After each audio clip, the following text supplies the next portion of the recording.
내 하나님이여, 내 하나님이여, 어찌 나를 버리셨나이까? 어찌 나를 멀리하여 돕지 아니하시오며 내 신음소리를 듣지 아니하시나이까?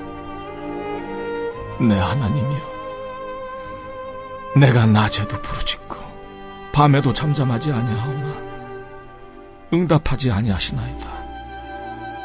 이스라엘의 찬송 중에 계시는 주여, 주는 거룩하시니이다.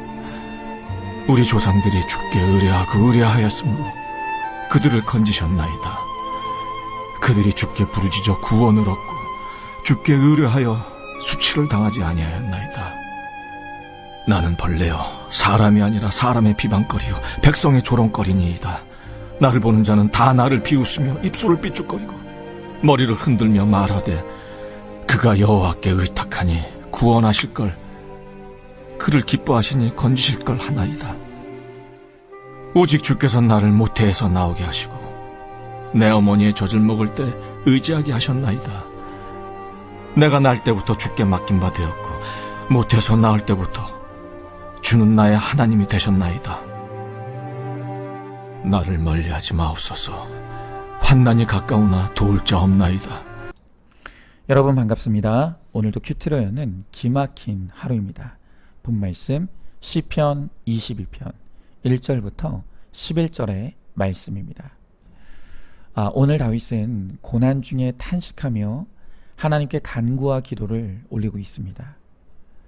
오늘도 탄식할 수밖에 없는 우리에게 주시는 성령의 음성에 우리가 함께 귀를 기울이시기 바랍니다.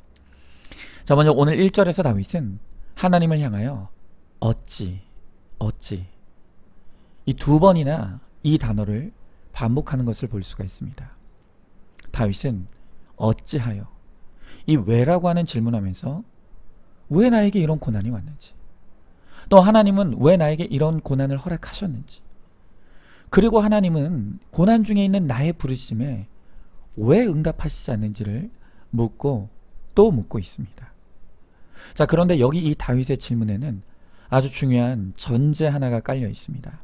그것은 나는 이런 일을 당할 사람이 아니라는 것입니다. 나는 이런 고난을 당할 만큼 잘못을 한 것이 없고, 그래서 나는 지금 부당한 고난을 당하고 있다. 이것이 오늘 이 다윗의 입장인 것입니다. 자, 여러분, 다윗은 지금 자신이 당하고 있는 이 고난이 자신의 잘못이 아니라고 말한다고 했습니다. 그렇다면 도대체 이 고난은 누구의 탓입니까? 우리는 바로 이 지점에서 고난 중에 있는 많은 사람들이 저지르는 잘못을 보게 됩니다. 자, 많은 사람들이 인생의 고난이 찾아왔을 때 가장 쉽게 선택하는 것이 바로 책임을 전가하고 그 책임을 남에게 돌리는 것입니다.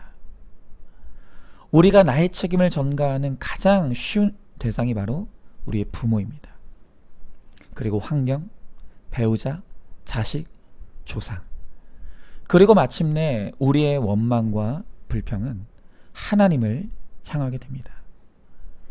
이 모든 고난은 내 잘못이 아니라 모두 남의 탓이고, 그리고 하나님의 탓이라는 것입니다. 그리고 정확하게 그 정반대로 우리가 가장 마지막까지, 아니 어쩌면 죽을 때까지 인정하지 못하는 것이 바로 내 탓, 그리고 나의 악과 죄입니다. 그래서 모두들 고난이 오면 어찌를 외치며 불평하고 원망하는 것입니다. 그런데 오늘 성경은 고난 중에 하나님께서 우리를 향해 침묵하시는 이유가 바로 여기에 있다고 말씀하시는 것입니다. 우리가 오늘 우리에게 찾아온 이 고난의 이유를 끊임없이 다른 사람과 환경 탓으로 돌리면서 내 악과 죄를 외면하기에 하나님은 우리에 대해 오늘도 지켜보실 수밖에 없다고 말씀하시는 것입니다. 자, 여러분, 한번 성경을 다시 한번 잘 보시기 바랍니다. 성경에서 하나님은 한 번도 우리가 고난 중에 남을 탓하는 것을, 또 하나님을 탓하는 것을 한 번도 허용하시는 법이 없습니다. 자, 구약에 출애굽한 이스라엘 백성들이 광야에서 원망하고 불평하고 있을 때 그 하나님을 탓하고 모세를 탓하는 그 이스라엘 백성들의 원성을 들은 하나님께서 민수기 14장 27절에 이렇게 말씀하십니다. 나를 원망하는 이 악한 회중에게 내가 어느 때까지 참으랴. 이스라엘 자손이 나를 향하여 원망하는 바 그 원망하는 바를 내가 들었노라. 그리고 오늘 이스라엘 백성들에 대한 이 바울의 경고가 있습니다. 고린도전서 10장 10절에서 바울은 이렇게 하나님을 탓하고 모세를 탓하는 이스라엘 백성들을 빗대어 이렇게 우리에게 경고합니다. 그들 가운데 어떤 사람은 원망하다가 멸망시키는 자에게 멸망하였나니 너희는 그들과 같이 원망하지 말라. 여러분, 우리가 고난 중에 있을 때 가장 경계하고 가장 하지 말아야 될 것이 바로 남 탓, 원망입니다. 우리가 고난 중에 탓하고 원망하는 것이야말로 내가 망하는 지름길인 것입니다. 성경은 모든 고난에는 반드시 이유가 있다고 말씀하십니다. 그리고 거기에 남 탓이 아닌 바로 내 탓이 있음을 가르쳐 주시는 것입니다. 내가 인정하고 내가 깨달아야 될 나의 악과자가 이 고난 가운데 있다는 것입니다. 여러분, 사실 하나님은 우리에 대해 한 번도 침묵하신 적이 없습니다. 하나님은 지금도 말씀하시는 하나님이십니다. 하나님은 예배와 간증을 통해 또 큐티를 통해 심지어 우리 하나님은 다른 사람의 입을 통해서라도 우리의 죄를 깨닫게 하시고 죄의 자리에서 돌이켜 회개하기를 촉구하십니다. 그런데 우리가 듣지 않습니다. 우리는 그저 문제 해결만 구하며 우리의 귀를 철저히 닫고 있기에 하나님의 음성이 들리지 않는 것일 뿐이지 하나님은 오늘도 우리에게 끊임없이 말씀하고 계신다는 것입니다. 여러분, 문제의 해결의 시작은 우리가 겸손히 나의 죄를 지적하시는 하나님의 말씀에 귀를 여는 것입니다. 그리고 말씀으로 내 죄를 깨닫고 그 죄를 인정하며 회개할 때 우리를 위한 하나님의 구원의 역사가 시작될 것입니다. 자, 질문해 봅니다. 고난이 왔습니까? 그 고난의 원인을 어디에서 찾고 있습니까? 지금 나의 가장 큰 원망과 불평의 대상이 누구입니까? 하나님이 고난 중에 나에게 침묵하시는 것이 아니라 내가 귀를 막고 있다는 것을 알고 있습니까? 이제 귀를 열고 예배와 간증, 큐티, 그리고 사람을 통해 깨닫게 하시는 하나님의 음성의 귀를 열고 회개와 거룩을 이루시기 바랍니다. 자, 이렇게 극심한 고난 중에 있는 다윗은 마침내 6절에서 자신이 벌레요 사람이 아니라고 자기 스스로를 비하하며 바닥까지 내려가고 있습니다. 여러분, 우리는 다 자존적인 교만이 있어서 조금만 살만하고 힘이 있으면 모두가 교양의 가면을 쓰고 스스로를 이만하면 나는 괜찮은 사람이라고 우리가 착각을 합니다. 그러나 돈이 떨어지고 사람이 다 떠나가고 건강이 주저앉는 인생의 한계치에 다다르면 그때 비로소 우리의 가면이 벗겨지고 그때 우리는 내가 얼마나 구차하고 치사한 사람인지 비로소 우리의 민낯을 보게 됩니다. 여러분, 어떤 분은요, 고난 가운데 직면하게 되는 나의 치사하고 구차한 모습을 인정하기 싫어서 나는 원래 그런 사람이 아니라고, 이 환경이 나를 이렇게 만들었지 나는 원래 이런 사람이 아니라고 합니다. 여러분, 그러나 고난 가운데 보게 되는 나의 모습이 진짜 나의 모습이고 그동안은 그것이 가려지고 감춰져 있을 뿐이라는 것을 알아야 합니다.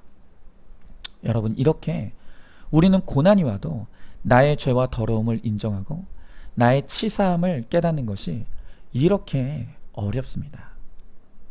저는 어제 우리 교회 한 성도님과 전화로 신방을 하게 되었습니다. 너무너무 힘든 고난 중에 있는 성도님에게 저는 우리 하나님께 함께 기도하자고, 하나님께 매달리자고 그렇게 권면을 드렸습니다. 그런데 이 성도님이 하시는 말씀이 기도가 안 나온다는 것입니다. 왜 기도가 안 나오냐고 하니 이 성도님께서 하시는 말씀이 내가 그렇게 평소에는 하나님도 안 찾고 기도도 안 했는데 내가 힘들고 어려워졌다고 하나님을 찾는 것이 너무 염치가 없고 그래서 기도를 못 하겠다는 것입니다. 여러분, 그런데 이 성도님은 하나님의 뜻을 몰라도 너무 모르시는 것 같습니다. 하나님께서 고난을 허락하신 이유가 바로 거기에 있습니다. 살만할 때는 하나님을 찾지 않다가 힘들고 아프게 되니 하나님을 찾는 바로 그 나의 염치 없음과 나의 치사함을 보라고 하나님께서 이 고난을 허락하신 것입니다. 그런데 여전히 고난이 와도 나는 내가 염치 없다는 것, 내가 치사한 사람이라는 것을 너무나 인정하고 싶지 않은 것입니다. 여러분, 어디 이 성도님만 그렇겠습니까? 우리도 다 똑같습니다. 우리는 조금만 돈이 생기고 힘이 생기면 하나님과 멀어지고 떠나 있다가 다시 돈 떨어지고 힘 떨어지면 울면서 하나님을 찾는 염치 없고 치사한 것이 그것이 우리입니다. 여러분, 우리가 미물이라고 하는 짐승도 제 주인을 알아보고 충성할 줄 압니다. 그런데 자연 만물 중에 인간만이 주인 되시는 하나님을 알아보지 못하고 하나님을 수도 없이 배반하고 떠납니다. 여러분, 그러니 우리를 향해 짐승만도 못하고 벌레만도 못하다는 말을 들어도 우리가 억울하거나 이상할 것이 하나도 없는 것입니다. 이렇게 우리가 자기 비하의 자리에 떨어져야 하나님을 찾을 수 있게 되고, 그렇게 하나님을 찾는 것이 겸손입니다. 하나님은 자기 비하의 자리에서 하나님을 겸손히 찾는 자에게 은혜를 베풀어 주십니다. 자, 한번 질문해 봅니다. 다른 사람의 치사함과 염치 없음을 보면서 나는 그런 사람이 아니라고, 저 사람과 나는 다르다고 생각하십니까? 고난이 왔어도 교양을 차리느라 하나님 앞에 엎드리고 있지 못하고 있진 않습니까? 내가 짐승만큼의 염치도 없는 사람이라는 것을 인정하고 겸손히 하나님의 은혜를 구할 때 하나님께서 나를 돕기 위해 찾아오실 것입니다. 자, 다윗은 이렇게 처음에는 남 탓, 하나님 탓으로 일관하였지만 이 고난의 한계 상황에서 자신이 벌레만도 못한 인생인 것을 깨달은 다윗이 이제 전심으로 하나님을 구하며 의지합니다. 오늘 9절 10절의 말씀에 보니까 오직 주께서 나를 모태에 나오게 하시고 내 어머니의 젖을 먹을 때 의지하게 하셨나이다. 내가 날 때부터 주께 맡긴 바 되었고 모태에서 나올 때부터 주는 나의 하나님이 되셨나이다. 여러분, 우리가 방금 보았던 1절에서 그렇게 하나님을 향해 삿대질을 하며 내가 왜 이런 꼴을 당해야 하느냐고 하나님께 원망했던 다윗이었습니다. 그런데 고난을 겪고 내 인생의 밑바닥까지 떨어지는 비하의 자리에 있으면서 다윗은 이제 순한 양이 되어 겸손한 고백을 합니다. 여러분, 무엇이 다윗을 이렇게 달라지게 했다고요? 고난입니다. 고난을 통해 자신의 교양이 벗겨지고 내가 하나님 앞에 벌레만도 못한 인생인 것을 깨닫게 되니 비로소 하나님을 전심으로 구하고 의지할 수 있게 되는 것입니다. 여러분, 그래서 고난은 참으로 축복입니다. 우리의 육이 세워지는 만큼 우리의 영은 무너집니다. 그러나 반대로 우리의 육이 무너지는 만큼, 딱 그만큼 우리의 영이 세워집니다. 그러므로 우리의 육이 무너지는 사건은 반드시 와야만 하고 내 육이 더 철저히 무너지면 무너질수록 우리의 영은 더 거룩하게 세워져 가는 것입니다. 여러분, 오늘 우리 사랑하는 성도님들 가운데 내 육이 망하고 무너지는 사건을 겪고 있습니까? 그렇다면 그 무너지고 망하는 사건을 통해 하나님이 반드시 나를 거룩한 영의 사람으로 세우시고 나를 통해 구원의 역사를 이루어 가실 것을 믿고 감사하시기 바랍니다. 이렇게 구속사의 말씀으로 우리의 고난이 해석되면 슬프고 천한 생각이 물러가고 생명과 평안을 누릴 수가 있는 것입니다. 우리가 고난 중에 원망과 탓이 아닌 하나님의 말씀으로 나야말로 벌레만도 못한 죄인인 것을 깨닫고 회개할 수 있길 바랍니다.